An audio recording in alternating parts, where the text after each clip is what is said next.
Halo teman-teman, perkenalkan nama saya Sitiun Mubarak. Kali ini kita akan sama-sama belajar mengenai implementasi algoritma Adabus dari Scratch.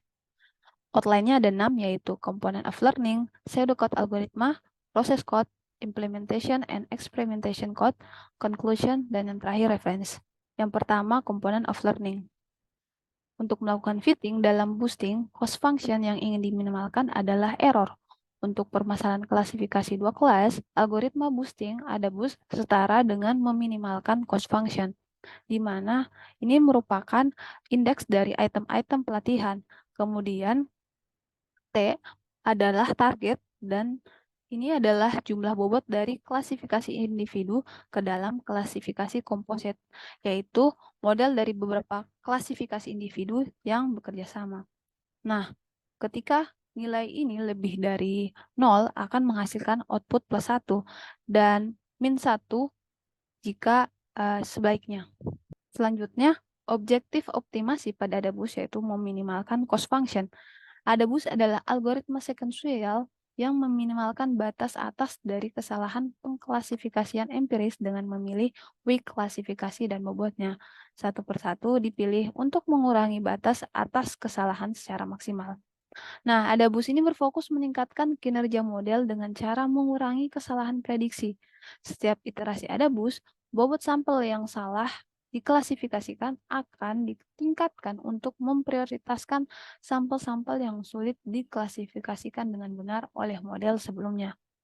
Dengan meningkatkan bobot pada sampel yang salah diklasifikasikan, model selanjutnya akan lebih fokus pada sampel-sampel yang sulit diklasifikasikan dan berusaha untuk mengurangi kesalahan prediksi tersebut. Nah, maka dari itu Adabus secara iteratif berusaha untuk meminimalkan cost function yang berkaitan dengan kesalahan prediksi pada setiap iterasinya. Kemudian, selanjutnya pada dasarnya Adabus adalah algoritma greedy yang membangun klasifikasi kuat. Nah, optimasi function yang divariasikan adalah bobot sampel dan juga model parameter. Yang pertama, bobot sampel. Adabus mendefinisikan distribusi bobot pada sampel data. Nah, bobot-bobot ini diperbarui setiap kali weak learner yang baru ditambahkan. Sehingga sampel yang salah diklasifikasikan oleh weak learner akan diberikan bobot yang lebih besar. Maka dari itu, penyesuaian bobot sampel digunakan sebagai strategi optimasi untuk meminimalkan kesalahan prediksi dan juga meningkatkan akurasi model. Yang kedua ada model parameter. Nah, Adabus menggunakan model-model lemah atau weak learner sebagai komponen dasar dalam ensemble. Contoh weak learner yang efisien secara komputasi yaitu decision tree dan juga decision stump. Dengan demikian, Adabus mengoptimalkan parameter, yaitu parameter yang digunakan oleh weak learner untuk mengurangi kesalahan prediksi dan juga meningkatkan akurasi model secara keseluruhan. Nah, dalam algoritma Adabus, cost function dioptimasi dengan melakukan penyesuaian bobot pada sampel dan juga model-model lemah atau weak learner. Nah, Adabus ini bertujuan menggabungkan berbagai hasil klasifikasi dari model lemah atau weak learner untuk meningkatkan kinerja klasifikasinya. Nah, langkah-langkah umum untuk mengoptimasi cost function pada Adabus yaitu melakukan inisialisasi bobot, melakukan perulangan untuk setiap weak learner yang dimiliki, selanjutnya melakukan prediksi weak learner-nya, lalu melakukan penghitungan bobot error dari klasifikasi weak learner pada setiap iterasi, lalu dilanjutkan dengan menghitung klasifikasi bobot dan juga mengupdate bobot pada masing-masing data. Nah, dengan demikian, optimasi cost function adalah langkah yang dilakukan dalam proses pelatihan model Adabus untuk meminimalkan kesalahan prediksi. Setelah dilakukan fitting, maka dilakukan prediksi. Nah, hal ini dilakukan setelah proses perulangan tadi atau perulangan optimasi tadi selesai. Prediksi dari setiap weak learner dikalikan dengan bobot klasifikasi yang sesuai. Kemudian, hasil prediksi digabungkan dengan cara menjumlahkannya. Nah, hasil prediksi model ensemble dapat digunakan untuk memprediksi kelas atau nilai target pada data baru. Selanjutnya, pseudocode algoritma. Nah, di sini ada pseudocode untuk melakukan fitting model.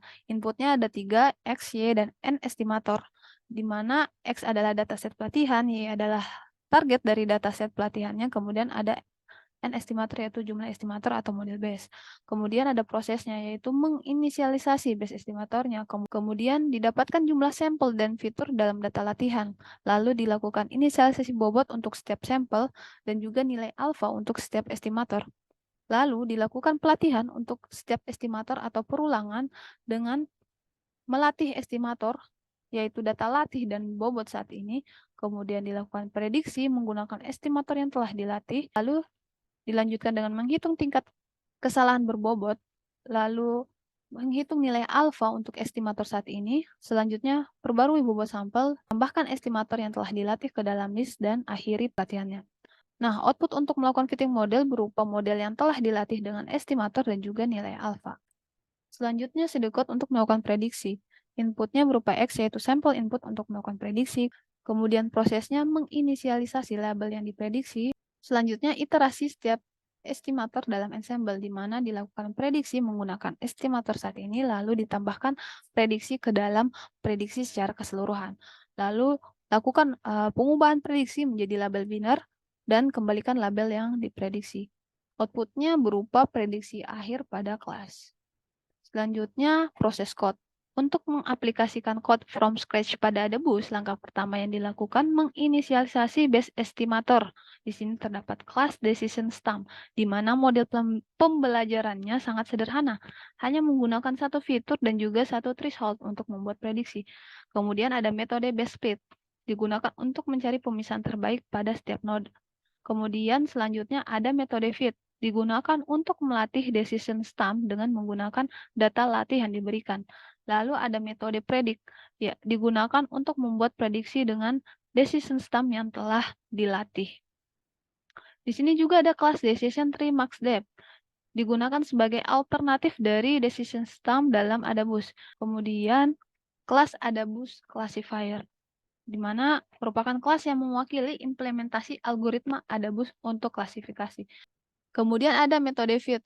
Nah, metode ini digunakan untuk melatih Adabus classifier menggunakan data pelatihan yang diberikan. Lalu ada metode predict, di mana metode ini untuk melakukan prediksi pada data input X menggunakan model ensemble yang telah dilatih. Lalu kita ke implementation and experimentation code.